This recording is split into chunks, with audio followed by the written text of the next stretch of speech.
My name's Dino Consalvo. I've been painting a long time now. I had my first exhibition in this street back in 1973. I've been using gouache for the last 7 or 8 years, but now I'm about to move into other mediums. I've been thinking of using tempera. I've got all the pigments, I've got all the stuff. I'm locating eggs. I make my own oil paint, and I do ceramics, so there's a lot of alchemy in my practice, and I like to experiment with conventional ways of using particular things. And I think I've extended the use of, for myself, the use of gouache to a point where I've got little tricks that I've developed for myself, and but I love that. That's what I love. I'm very particular about how I do certain things. I like to make things that last. So I'm particular about making things last, but I'm not scared to try to go off the traditional track, to do something a little bit different and to experiment, like to try different things with particular mediums. I always have my kit ready. I've always got my paints organised, and I've got my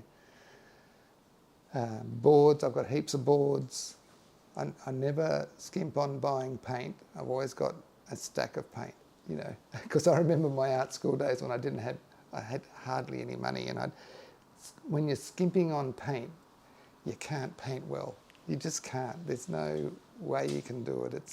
You need to have the paint there on the palette to paint. That's the thing I love about art. It's given me solace, basically, a place to go to. Creativity can be, you know, in the form of being a bricklayer or anything. You know, it doesn't. It's, you know, if we've got to take the hat off artists. You know, it's not. We're not that special. We're just people that have a fantastic time with doing the stuff that we do. I mean, I feel blessed every time I pick up a brush, because I can dive into something and everything else goes away. I'm there doing that. And that's the thing that I love about it. It's the thing that keeps me doing it. And I get excited. I'm like a 12-year-old kid. I remember, even younger, I remember that feeling of waking up and wanting to see what I'd done, or waking up and getting excited about going to do a painting or make a pot, you know, or something, anything. It's allowing yourself to be mesmerised or fully enveloped by the creative moment, where you suddenly are not even here. You're doing it. You're not even thinking about what you're doing. The work's taking over you and you're just doing it. What I do with my works is I do them and then I hide them.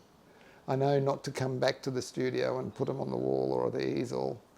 I turn them over and I hide them for a bit. And then your eye's fresh when you look at it the next time. And yeah, if the intent is to go and create a masterpiece, you'll never create it. But if you go there to be taken by it and you're happy to go wherever it takes you, then you'll usually do something. When you make your art, you've got to be thoughtful, and procrastination is part of it.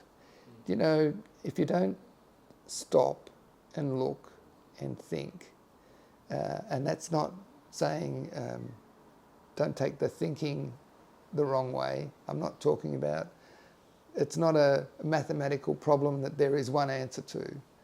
It's allowing yourself to come to the conclusions that you need to come to with the work. But the work is the thing that's leading it. So I'm going to be doing some portraits, and I'm going back to figurative work. As in people, yeah. Well, it sort of happened. I was always painting seascapes or stuff like that, you know, bridges or whatever. And I'd do these sort of landscapes with void of people, absolutely nobody in them. I went down to Merriweather one day and I went, I'm not doing that anymore. I've done enough of that.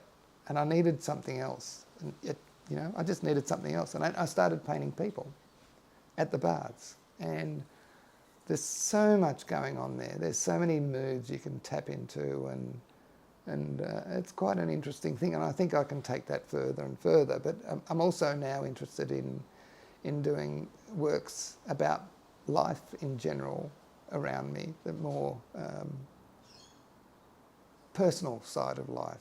I've often thought, you know, especially when times get like they are now, I've often thought, oh, maybe I should be more political, but I'm kind of like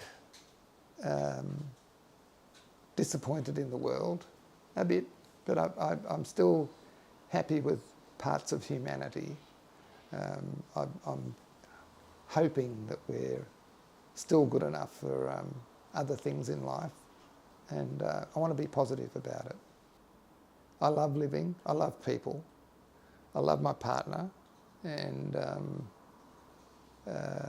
I enjoy interacting with people, and I feel that